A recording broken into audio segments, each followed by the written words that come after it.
Olá pessoal, tudo bem? É uma grande satisfação estar novamente em mais um encontro semanal, todas as terças-feiras, vídeo aula nova, certo? Aulas de física através de resoluções das edições anteriores do Enem. Hoje eu farei 3 questões da edição do Enem 2019 e uma questão do Enem 2018.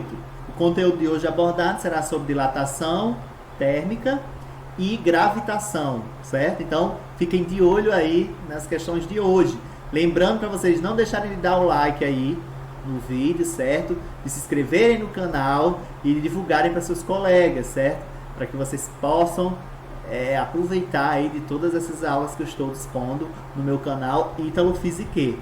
Pode deixar aí o comentário com dúvidas e sugestões para as próximas aulas, sugestões de conteúdo, certo? Estou aberto a essas sugestões. Então, vamos lá para a primeira questão. Questão muito boa, essa do Enem 2009, sobre dilatação térmica.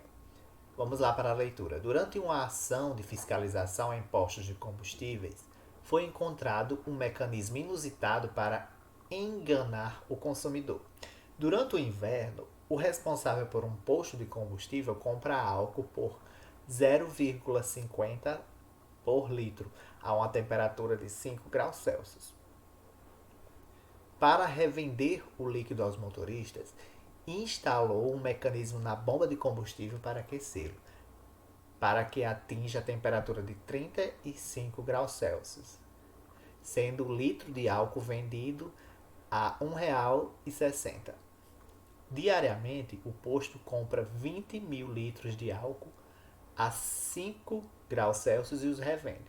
Com relação à situação hipotética descrita no texto, e dado que o coeficiente de dilatação volumétrica do álcool é de 1 vezes 10 elevado a menos 3 graus Celsius a menos 1, desprezando-se o custo da energia gasta no aquecimento do combustível, o ganho financeiro que o dono do posto teria obtido devido ao aquecimento do álcool após uma semana de vendas estaria entre: letra A, 500 e R$ 1.000, letra B, 1.050 e 1.250, letra C, R$ 4.000 e R$ 5.000, letra D, estaria entre R$ 6.000 e R$ 6.900, ou letra E, estaria entre R$ 7.000 e R$ 7.950, certo? Então, a questão que envolve dilatação, é importante vocês saberem um pouco sobre esse conteúdo. Falando um pouco aqui sobre a dilatação térmica, vocês devem estar se perguntando, mas professor Ítalo, o que é dilatação térmica? Então, em física, dilatação térmica é o nome que se dá ao crescimento das dimensões de um corpo, ocasionado pelo aumento de sua temperatura. Divide-se em dilatação dos sólidos e dilatação dos líquidos. Eu vou falar hoje para vocês sobre a dilatação dos sólidos, certo? E a dilatação térmica ocorre, certo? Um aumento do afastamento molecular, certo? Das substâncias. No caso do estado sólido, certo? As moléculas elas estão mais organizadas. E aí, quando são aquecidas, essas moléculas se afastam, né? Ocorre um aumento da sua energia cinética. Então, na dilatação dos sólidos, ela ocorre através de 3 formas: dilatação linear, dilatação superficial e dilatação volumétrica, certo? A dilatação linear ela ocorre quando o corpo sofre a expansão em uma dimensão. Geralmente essa dimensão é o comprimento, certo? E aí nós temos uma equação para calcular justamente a variação da dilatação linear. ΔL igual a LO, multiplicando aí alfa, que multiplica a variação de temperatura, certo? LO, no caso, é o comprimento inicial, alfa é o coeficiente de dilatação linear, certo? Que é característico de cada material, e a variação de temperatura aí sofrida por esse corpo. Então, basicamente, a dilatação ela vai depender basicamente da variação de temperatura. Quanto maior for a variação de temperatura, maior vai ser a dilatação linear desse material. Tendo em vista que o comprimento inicial não tem como ser alterado, muito menos o coeficiente de dilatação linear. Essa variação de temperatura é a temperatura final menos a temperatura inicial. E o ΔL, no caso, é o comprimento final menos o comprimento inicial, certo? Passando agora para a dilatação superficial, aqui nós vamos observar a expansão em 2 dimensões, certo? Lineares, ou seja, na área total do corpo. Então, a dilatação superficial aqui vai tratar da variação da área de um corpo no estado sólido. E no caso aqui, ó, ΔS é a variação da área, ou seja, a área final menos a área inicial. Então, esse ΔS vai ser igual ao produto de beta. Beta aí é o coeficiente de dilatação superficial, certo? O SI, no caso, é a área inicial, certo? E o ΔT é a variação de temperatura. Então, basicamente, a dilatação superficial ela vai depender exclusivamente da variação de temperatura também. Toda e qualquer dilatação ela depende exclusivamente da variação de temperatura. Tendo em vista que seja seu comprimento ou sua área inicial, não tem como ser alterado. E o coeficiente de dilatação também não. O que a gente tem que observar aqui em relação ao coeficiente de dilatação superficial, que é representado por essa letrinha grega beta, beta é igual a 2 vezes o valor de alfa. Tendo em vista que aqui a gente está tratando de 2 dimensões, certo? E a dilatação volumétrica ela é mais completa, que ocorre justamente nas 3 dimensões do corpo, tanto na altura como no comprimento, quanto na espessura, ou seja, é uma dilatação 3D, digamos assim. E ΔV representa essa variação da dilatação volumétrica, que vai ser igual a gama, que é esse Yzinho aí, que é uma letrinha grega. VI é o volume inicial e ΔT é justamente a variação de temperatura. A dilatação volumétrica é a mais completa, certo? É o que ocorre no real em um corpo, certo? Quando ele é aquecido e aí suas dimensões elas aumentam, mas aí a gente faz esse estudo didático de separação das suas dimensões em termos de linear, superficial ou volumétrica, certo? Então, ΔV é o volume final menos o inicial, certo? E a variação, certo, da dilatação volumétrica depende exclusivamente da variação de temperatura, certo? Toda e qualquer dilatação ela vai depender basicamente da variação de temperatura, sendo que as suas propriedades iniciais geralmente elas não são alteradas, certo? E o gama, que é esse Yzinho, essa letra grega, ele é igual a 3 vezes o valor de alfa, certo? Então, como a gente está tratando aqui da dilatação sofrida por 3 dimensões, gama é igual a 3 vezes o valor de alfa. Gama é o coeficiente de dilatação volumétrica, que é esse Yzinho, e o alfa é o coeficiente de dilatação linear. E aí gama é 3 vezes o valor de alfa. Então, vamos lá ver a resolução da questão. É importante ser observado na resolução de toda e qualquer questão, certo? A observância de seus dados, e isso é observado, certo? É retirado na leitura da questão. Então, a interpretação ela é muito importante. A interpretação dos dados, certo? Da questão. E aqui nós temos os dados e ver que equação será utilizada. Né? Nós vimos que a dilatação volumétrica, que é a completa, que ocorre em 3 dimensões, e aqui a gente está tratando do volume de um combustível. Então, nós vamos utilizar para o cálculo, né, da variação da dilatação aqui do corpo, a dilatação volumétrica, beleza? Então, o enunciado diz que o posto compra e revende 20 mil litros de álcool por dia, certo? E a gente considerando uma semana tem 7 dias, então o volume inicial aqui vai ser 7, que equivale aos dias de uma semana, multiplicando a quantidade de álcool por dia, que é 20 mil litros. Então nós teremos 140, né? 140 mil litros de combustível aí, o volume inicial. Então o álcool, como todo líquido, não tem uma forma bem definida. Logo, ele depende do formato do recipiente que está inserido, né? Já que ele está no estado líquido aqui, certo? Como os recipientes possuem formato tridimensional, atribuímos características volumétricas aos líquidos. Então, para uma dilatação volumétrica, temos. Então, aqui, veja que o estado físico do material é o estado líquido, né? Então, a gente está ocorrendo aqui a dilatação dos líquidos. No entanto, a gente vai utilizar também a equação da dilatação volumétrica, que é ΔV igual a VO alfa ΔT. Então, o volume inicial nós calculamos, que é 140 mil. O coeficiente de dilatação volumétrica que a questão nos deu, que é 1 vezes 10 elevado a menos 3, né? E a variação de temperatura é 35, que é a temperatura final, menos a temperatura inicial. Fazendo esses cálculos, nós vamos ficar com a dilatação volumétrica de 4.200 litros, certo? Esse valor encontrado corresponde à dilatação, então, do álcool. Isso significa que a bomba vai identificar que tem uma quantidade maior do que a verdadeira. E então o lucro desse posto de gasolina vai ser maior. O lucro que o posto vai ganhar, né, com essa ação. Tendo em vista, né, que esses 4.200 vai ser multiplicado pelo valor do combustível, que é R$ 1,60. Então, ele vai ter um lucro de R$ 6.720. Então, a resposta, letra D de dado.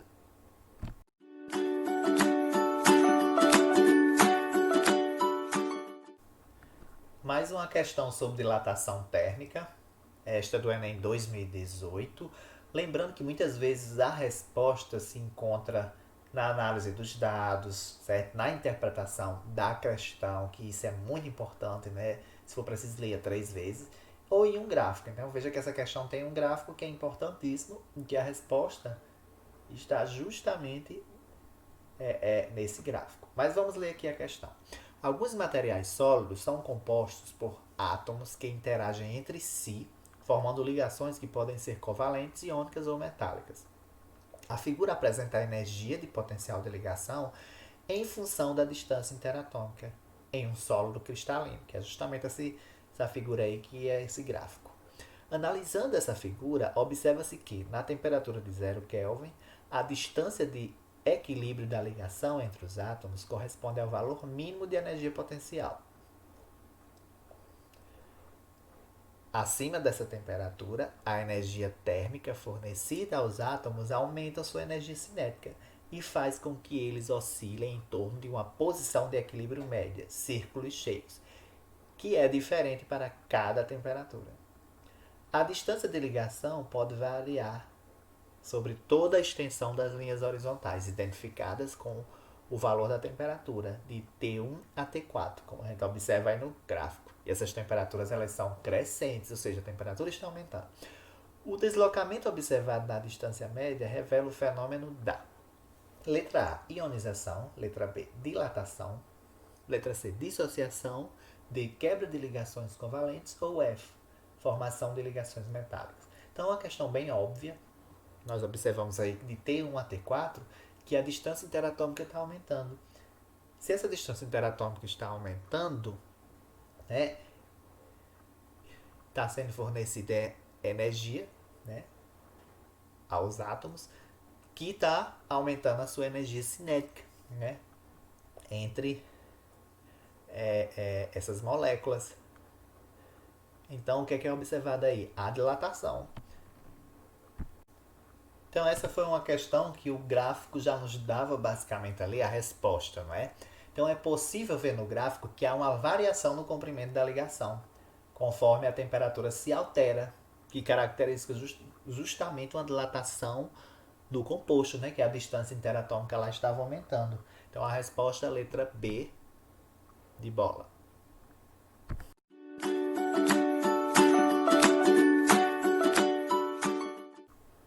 Gostei muito dessa questão quando eu escolhi do Enem 2009 sobre gravitação, certo? A gravitação universal, que envolve os modelos, certo, de concepção aí do universo, né? Desde a da antiguidade até mais atual, certo? Até a atualidade. Vejamos, ó, na linha de uma tradição antiga, o astrônomo grego Ptolomeu, 100 e 170 d.C., afirmou a tese do geocentrismo, segundo o qual a Terra seria o centro do universo, sendo que o Sol, a Lua e os planetas girariam em seu redor em órbitas circulares. A teoria de Ptolomeu resolveu de modo razoável os problemas astronômicos da sua época. Vários séculos mais tarde, o clérigo e astrônomo polonês Nicolau Copérnico, 1473-1543, ao encontrar inexatidões na teoria de Ptolomeu formulada, ele formulou a teoria do heliocentrismo, segundo a qual o Sol deveria ser considerado o centro do universo, com a Terra, a Lua e os planetas girando circularmente em torno dele, né, do Sol. Por fim, o astrônomo e matemático alemão Johannes Kepler, 1571, 1630, depois de estudar o planeta Marte por cerca de 30 anos, verificou que a órbita, certo? Que a órbita do planeta Marte é elíptica. Esse resultado generalizou-se para os demais planetas. A respeito dos estudos citados no texto, é correto afirmar que, certo? Então ele quer a resposta correta. Qual afirmação é correta? Na letra A, Ptolomeu apresentou as ideias mais valiosas, por serem mais antigas e tradicionais. B. Copérnico desenvolveu a teoria do heliocentrismo inspirado no contexto político do Rei Sol. C. Copérnico viveu em uma época em que a pesquisa científica era livre e amplamente incentivada pelas autoridades.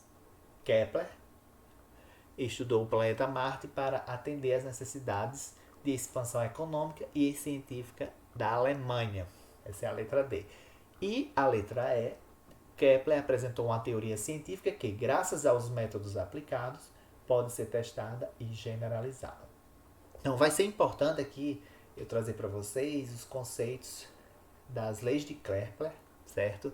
A gente vai estudar aqui essas 3 leis de Kepler, que vai ser importante, inclusive, para a próxima questão, certo? Tendo em vista que essas concepções de Ptolomeu e Copérnico em relação aos modelos, né, de concepção do nosso sistema, né, solar, da nossa galáxia, elas são mais antigas nessas concepções. Então vamos aqui para a resolução. Antes de partirmos para a resolução, eu vou ter que falar para vocês aqui sobre as leis de Kepler. No século XVII, Johannes Kepler enunciou as leis que regem o movimento planetário, o movimento dos planetas, utilizando as anotações do astrônomo Tycho Brahe, 1546-1601. Então ele foi discípulo de Tycho Brahe e continuou seus estudos e conseguiu formular certas leis que regem o movimento planetário. E uma dessas leis é justamente citada no enunciado da questão. Então Kepler ele formulou essas 3 leis que ficaram conhecidas como as leis de Kepler. Sua primeira lei é a lei das órbitas. Os planetas descrevem órbitas elípticas em torno do Sol, que ocupa um dos focos da elipse, certo? Então são 2 focos. É importante observar essa observação aqui que está em vermelho, que é justamente em relação ao foco que o Sol vai ocupar em relação à elipse. Em algumas épocas do ano, um planeta pode estar mais próximo do Sol. Então, se esse planeta estiver mais próximo do Sol, teremos então o periélio. Pela mesma razão, quando determinado planeta estiver na região de máxima distância em relação ao Sol, teremos o alfélio. Tá certo? Bom, passando aqui para a segunda lei de Kepler, que é chamada de lei das áreas, e aí essa figurinha que está aí, ela é uma ilustração da segunda lei de Kepler, que diz o seguinte: o segmento que une o Sol a um planeta descreve áreas iguais em intervalos de tempos iguais, certo? Então, a gente observando aí essa figura que ilustra a segunda lei de Kepler, nós observamos aí o planeta em 2 áreas, A1 e A2, certo? E o tempo que o planeta leva de um ponto a outro, certo? Aí, nessas áreas representadas por essa bolinha em cinza. Então, o segmento que une o Sol a um planeta, ele vai descrever áreas iguais em intervalos de tempos iguais. Então, se a gente observar em A1, a velocidade desse planeta vai ser menor. Já na área A2, a velocidade ela vai aumentar do planeta. Então, observa que a distância aí dessa área A2 é bem menor, a distância entre os planetas, né, entre essa óptica que ele está descrevendo, do que em relação a A1. Né? A1, veja que a distância aí, o espaço percorrido, né, foi maior de um ponto a outro em A1. Então, A1 sobre ΔT vai ser igual a A2 sobre ΔT, certo? Tendo em vista que o segmento que une o Sol a um planeta descreve áreas iguais em intervalos de tempos iguais. A última lei de Kepler, lei dos períodos chamada, diz o seguinte, que o quociente dos planetas dos períodos e o cubo de suas distâncias médias do Sol é igual a uma constante, K, igual a todos os planetas, permitindo escrever então uma equação para se calcular esse período de resolução dos planetas, né? O período de revolução dos planetas. Então, esse período de revolução dos planetas, que é o período, é justamente o tempo que esse planeta leva para dar uma volta completa em torno do Sol, certo? Que é representado por esse T maiúsculo. Então, T ao quadrado vai ser igual a K, que é essa constante de proporcionalidade, que ela depende basicamente da massa do Sol, multiplicando o R, que é justamente o raio do planeta, certo? Em relação ao Sol. E esse raio é ao cubo. Então, nós temos aqui uma equação para lei dos períodos. E aí essa constante proporcional de K só depende da massa do Sol. Então achei importante trazer para vocês as leis de Kepler aqui no estudo da gravitação universal, para vocês terem conhecimento, né? E nós vamos aplicar inclusive na próxima questão. Vamos então para a resolução. Então, dentre as alternativas, a que mais se enquadra aí como verdadeira é a letra E. As leis de Kepler dizem respeito aos estudos dos corpos celestes que gravitam em torno do Sol. Foi justamente o que eu expliquei para vocês. Kepler não foi o pioneiro nessa área, logo seus estudos foram generalizados e testados graças às medidas já feitas pelo astrônomo Tycho Brahe, certo? Então, letra E, a resposta.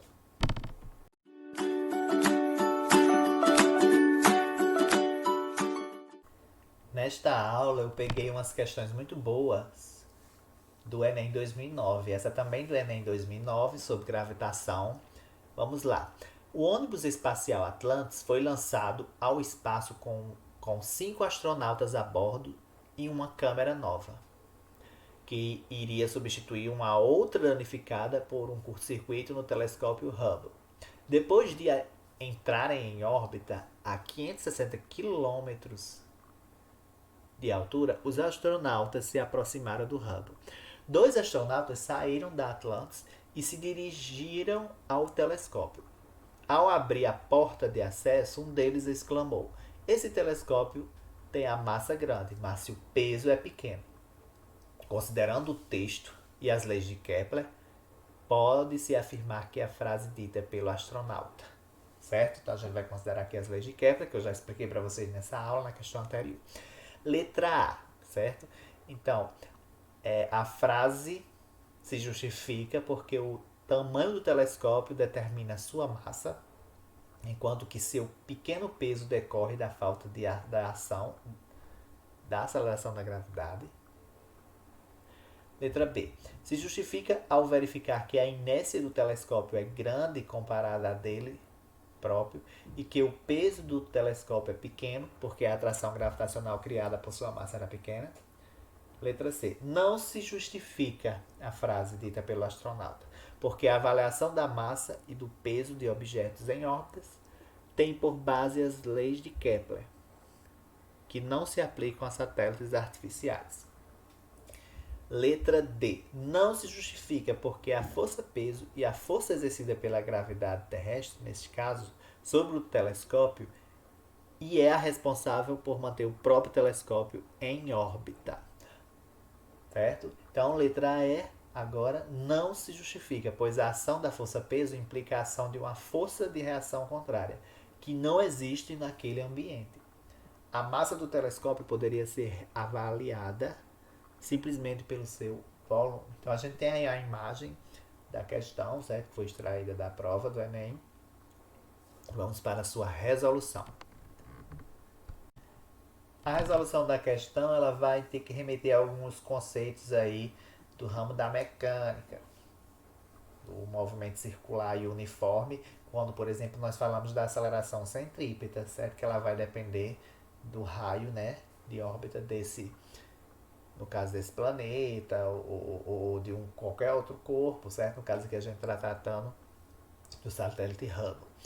Devemos afirmar, então, olha, que a frase dita pelo astronauta ela é falsa, certo? Então, ela não se justifica. O telescópio sofre a ação da força gravitacional da Terra. E é essa força que vai mantê-lo em uma órbita circular, caracterizando um movimento circular, certo? Não é um movimento elíptico como é abordado pela lei de Kepler. Então ele não se justifica pela lei de Kepler. Nesse movimento circular, a força gravitacional corresponde à força centrípeta. Logo, a aceleração gravitacional corresponde à aceleração centrípeta. É importante até, de repente, vocês pesquisarem um pouco mais sobre essa aceleração, certo? Que vai depender da velocidade linear do Hubble, né, do satélite aí, e do seu raio de órbita em relação à Terra, certo? Então, para um corpo, uma pessoa dentro desse telescópio, o dito peso aparente tem valor nulo devido à distância com a superfície. E por isso o astronauta flutua dentro do telescópio. Então a resposta, letra D de dado.